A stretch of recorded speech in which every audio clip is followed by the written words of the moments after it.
तर ही दृश्य आपण पाहतोय पुण्यातली श्रीमंत दगडूशेठ गणपती मंदिरातली ही दृश्य आपण पाहतोय। आगमन मिरवणूक निघालेली आहे, आगमन मिरवणूक पूर्ण झालेली आहे। आता मंदिरात विधिवत पूजा जी आहे ती केली जाते। अगदी रथात बसलेला, थाटात बसलेला श्रीमंत दगडूशेठ गणपतीची मिरवणूक जी आहे ती पूर्ण झालेली आहे। पुण्यातली ही दृश्य आपण पाहतोय। मानाचा पहिला कसबा गणपती आणि दगडूशेठ गणपतीची ही मंदिराच्या आतली आपण दृश्य पाहतोय। अगदी पारंपरिक पद्धतीने विधिवत पूजा अर्चा करत गणेशोत्सव पुण्यामध्ये साजरा केला जातो। दरवर्षीप्रमाणे याही वर्षी आपली संस्कृती, आपली प्रथा परंपरा जपत पुणेकरांकडून गणेशोत्सव साजरा केला जातोय।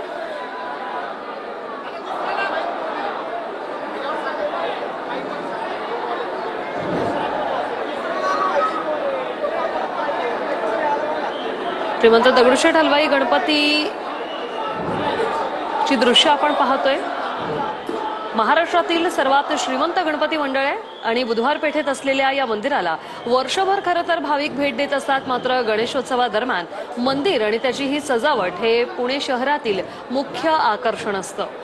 योगेश बोरसे आमचे प्रतिनिधी आपल्यासोबत जोडले गेलेले आहेत। योगेश, काय सांगाल दगडूशेठ गणपती संदर्भात?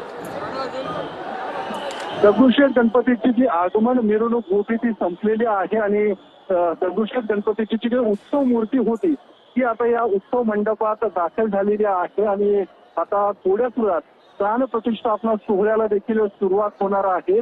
श्री रामानुजाचार्य महाराज यांच्या हस्ते या प्राण प्रतिष्ठापना सोहळ्याला सुरुवात होईल।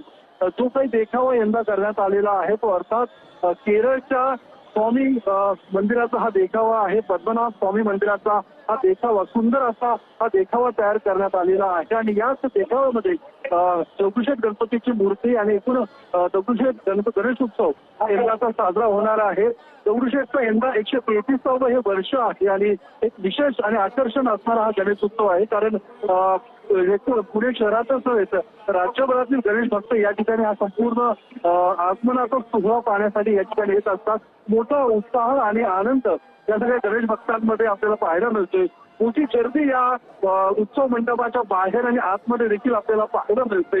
11 वाजून 11 हा प्राण प्रतिष्ठापना सोहळा होईल आणि त्यानंतर 12 वाजल्यापासून गणेश भक्तांना हा देखावा खुला केला जाणार आहे। दगडूशेठ गणपतीच्या दर्शनासाठी भाविकांसाठी हा जो काही उत्सव मंडप आहे तो देखील खुला केला जाणार आहे। मात्र त्यापूर्वी ही जी आगमनाची मिरवणूक पार पडलेली आहे, पारंपरिक पद्धतीने ही मिरवणूक पार पडताना आपल्याला पाहायला मिळाली होती। 2 तासांच्या गजरात, त्यासोबतच पुण्यातला प्रसिद्ध प्रभात बँड यांच्या या सगळ्या सोबत ही आगमनाची मिरवणूक या ठिकाणी पार पडलेली आहे आणि सुंदर अशा फुलांनी सजवलेल्या रथामध्ये दगडूशेठची उत्सव मूर्ती बसवण्यात आली होती आणि लक्ष्मी रोड समाधान चौकातून ही जी काही आगमनाची मिरवणूक होती ती या ठिकाणी पोहोचलेली आहे। अगदी वेळेत हा संपूर्ण कार्यक्रम पूर्ण करण्याचा जे काही निर्णय किंवा जो काही निश्चय या ट्रस्टने घेतलेला आहे त्याप्रमाणे संपूर्ण वेळेत हा कार्यक्रम पार पडताना आपल्याला पाहायला मिळतात।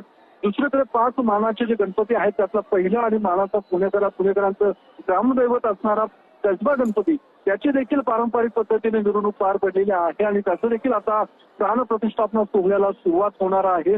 त्याच पद्धतीने इतर जे काही 4 मानाचे गणपती आहेत त्यांची देखील जी काही आगमनाची मिरवणूक आहे ती पारंपरिक पद्धतीने अगदी पालखीतून जी काही उत्सव मूर्ती आहे ती घेतली देऊन ही संपूर्ण आगमनाची मिरवणूक पार पडत असते आणि त्यानंतर वेगवेगळ्या मान्यवरांच्या हस्ते हा प्राण प्रतिष्ठापना सोहळा पार पडणार आहे। अवघ्या 12 वाजल्यानंतर या सर्व